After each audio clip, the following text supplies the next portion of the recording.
নমস্কার সকলকে বন্ধুরা। প্রথম দিনে ইয়াশাসপি জয়সওয়ালের দুর্দান্ত ব্যাটিং এবং দ্বিতীয় দিনে জাসপ্রীত বুমরার দুর্দান্ত বোলিংয়ে দ্বিতীয় টেস্ট ম্যাচটিতে ইংল্যান্ডের বিরুদ্ধে দ্বিতীয় টেস্ট ম্যাচটিতে ভারত এখন দারুণ পজিশানে আছে এবং এখান থেকে ভারতীয় টিমের কিন্তু এই ম্যাচটি জেতার সম্ভাবনা অনেকটাই বেশি। যদিও প্রথম টেস্টটাতেও ভারতীয় টিম 192 রানের লিড পেয়েছিল এবং তারপরেও তারা সেই ম্যাচটি হেরেছিল, তবে এখানে আমার মনে হচ্ছে এই ম্যাচটিতে এমন কিছু হবে না এবং এই দ্বিতীয় টেস্ট ম্যাচটি ভারতীয় টিমই জিতবে।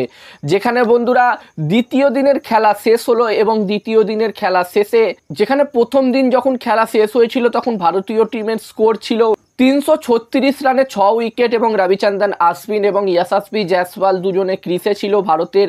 এবং আজ যখন খেলা শুরু হয় তখন ইয়াশাসপি জয়সওয়াল এবং রবিচন্দ্রন আশ্বিন আরও কিছু রান অ্যাড করে, তারপরে রবিচন্দ্রন আশ্বিন 20 রান করে আউট হয় এবং ইয়াশাসপি জয়সওয়াল তার টেস্ট কেরিয়ারের প্রথম ডাবল সেঞ্চুরি করে এবং ইয়াশাসপি জয়সওয়াল 209 রান করে এবং ভারতীয় টিম 396 রানে অল আউট হয়ে যায়। এবং ইংল্যান্ড টিম যখন ব্যাটিং করতে আসে তাদের শুরুটা কিন্তু খুবই ভালো হয়।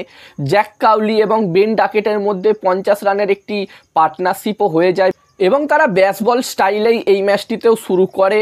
যদিও বন্ধুরা বেন ডাকেটকে তারপরে কুলদীপ যাদব আউট করে দেয় দারুণ একটি বলে। কুলদীপ যাদব এখানে বেন ডাকেটকে আউট করে দেয় এবং এই ইনিংসে জ্যাক কাউলি কিন্তু দুর্দান্ত ব্যাটিং করে, সে 76 রানের একটি দুর্দান্ত ইনিংস খেলে।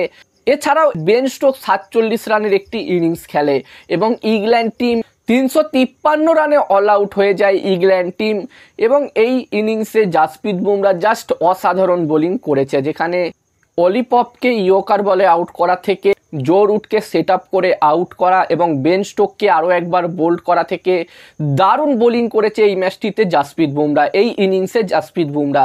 যেখানে জাসপ্রীত বুমরা এই ইনিংসে 15 ওভার 5 বলে 45 রান দিয়ে 6 উইকেট নিয়েছে এবং প্রতিটা উইকেটই দারুণভাবে নিয়েছে, দারুণভাবে প্রতিটা ব্যাটসম্যানকে সে আউট করেছে। বিশেষ করে অলি পপকে যে ইয়র্কার বলে আউট করেছিল সেটা কিন্তু জাস্ট অসাধারণ ছিল, একদম পারফেক্ট ইয়র্কার বল ছিল।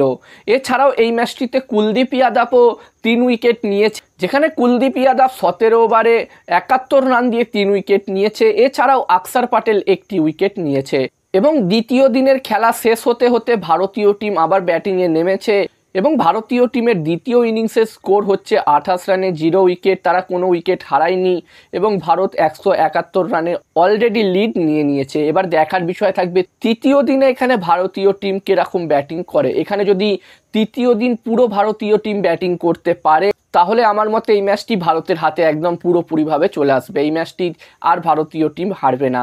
এবার সব কিছু নির্ভর করছে তৃতীয় দিনে ভারতীয় টিম কিরকম ব্যাটিং করবে সেটার উপর। আর বন্ধুরা এই দ্বিতীয় টেস্ট ম্যাচটি কোন টিম জিততে পারে, ভারত নাকি ইংল্যান্ড, এখানে তোমাদের কি মনে হচ্ছে তোমরা এখানে অবশ্যই নিজেদের মতামত কমেন্ট করে কমেন্ট বক্সে জানাতে পারো। আর ভিডিওটা ভালো লাগলে অবশ্যই লাইক করো।